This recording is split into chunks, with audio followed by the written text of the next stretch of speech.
Minister Greg Smith. Thank you, Mr. Speaker, and can I also wish the Minister a very happy birthday.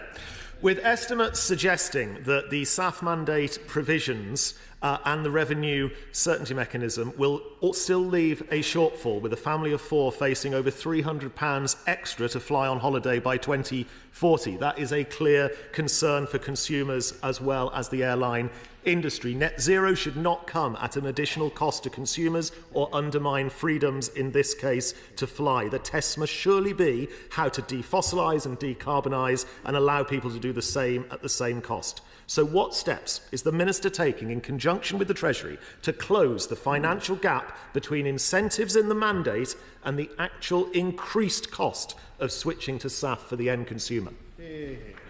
Well, I think it ended with happy birthday. The goodwill.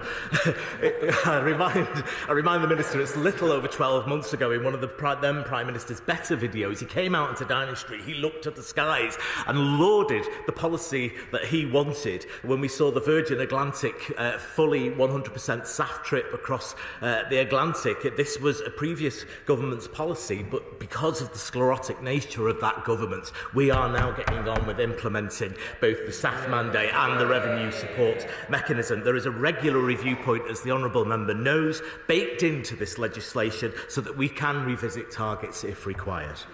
Greg Smith. Thank you, Mr. Speaker. Of course, there is always another way. Much of the debate on SAF so far has been around fuels made from feedstocks and waste products.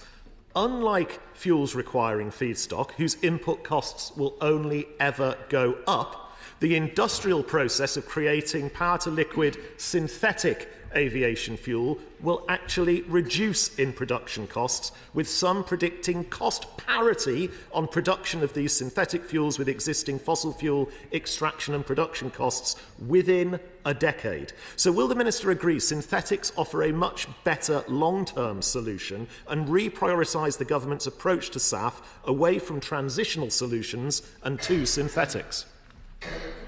Minister. Well, the honourable member has his car that he drives on synthetic fuel, so I know how passionate he is about this matter. Now, there are many ways we can get to SAF. The Sustainable Aviation Fuel mandate is supported by industry, and there's a real opportunity to establish a whole plethora of production in industry, and we can create thousands of new well-paid jobs while protecting the pound in the holidaymaker's pocket.